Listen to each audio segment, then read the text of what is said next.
ምሳሌ 8:22 ላይ የተጠቀሰው ጥቅስ ኢየሱስ ክርስቶስ እውነተኛ አምላክ አይደለም ለማለት ነው ወይ ይላል። ምሳሌ መጽሐፍ ላይ እግዚአብሔር የመንገዱ መጀመሪያ አደረገኝ የሚለው እሱን ነው። አደረገኝ አለጥማ ጥበብ። ስለዚህ ቀጥታ ከኢየሱስ ክርስቶስ ጋር የተገናኘ ይመስላል ንባቡና ብዙዎችም ከመጽሐፈ ምሳሌ ጥላና አካል አድርገን ስናስተምር እንደዚህ ነገሮችን እያጣቀስን እናስተምራለን። ግን ሶሎሞን አእምሮ ውስጥ ምን ነበር የነበረው?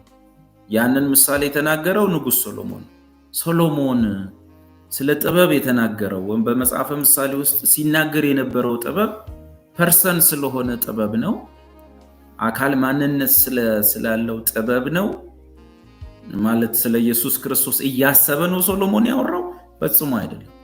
ሙሉ መጽሐፈ ምሳሌን የሚያነብሰው ሶሎሞን የተገለጠለት ጥበብ እና ያንን ደግሞ ሰዎች እንዲጠቀሙበት ይገልጥ የነበረው ጥበብ በአብዛኛው በሶስት ነገር ላይ ያተኮረ ነው። አንደኛ ሰው ከእግዚአብሔር ጋር እንዴት ነው መኖር የሚችለው የሚለውን ጥበብ፣ ከእግዚአብሔር ጋር እንዴት መኖር እንዳለብን ከእግዚአብሔር ጋር ስለመኖር ጥበብ።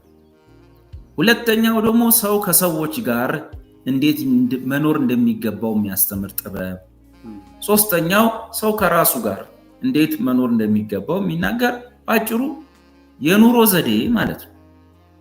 የኑሮ ዘዴ ከእግዚአብሔር ጋር፣ የኑሮ ዘዴ ከራስ ጋር፣ የኑሮ ዘዴ ከማህበረሰቡ ጋር እንዳለ ዙሪያን አካባቢህንና እግዚአብሔር ጋር ያለን ነገር እንዴት መኖር እንዳለብህ፣ እንዴት ዋይዝ መሆን እንዳለብህ የእግዚአብሔርን ቃል፣ እግዚአብሔርን ድምፅ፣ እግዚአብሔርን ምሪት፣ እግዚአብሔርን በመፈለግ ስለመኖር የሚናገር ጥበብ ነው። ፐርሰን ስለሆነ አካል ስለሆነ ጥበብ አይደለም። ከብሉይ ኪዳን መጽሐፍቶች ውስጥ ጥላዎችን እየወሰድን ወደ አካል ስናመጣ በጣም ጥንቃቄ ይፈልጋል።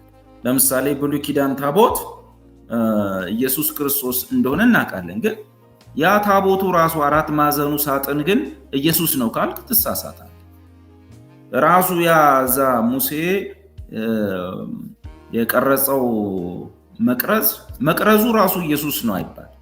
ከመቅረዙ የምንወስዳቸው ኢየሱስን የሚገልጡ ነገሮችን እንወስዳለን እንጂ እንጨቱን፣ ወርቁን፣ መሎጊያውን ባቢሎናውያን ሰርቀውት የወሰዱትን ነገር ኢየሱስ ነው ራሱ ነው ብለን አንልም። ግን ያ ሊገልጥ የሚችለው ሊያሳይ የሚችል ሻዶ ስላለው አንቲታይፕ ስለሆነ የተወሰኑ ነገሮችን ኢየሱስን የሚያሳዩ ነገሮችን በጥንቃቄ እንወስዳለን። በተረፈ ሶሎሞን ፐርሰን ስለሆነ ማንነት ስለሆነ ጥበብ አላወራም። በእግዚአብሔር ፊት በሰው ፊትና ከራስ ጋር እንዴት መኖር እንደሚገባኝ የኑሮ ጥበብ የኑሮ ዘዴ ነው ያው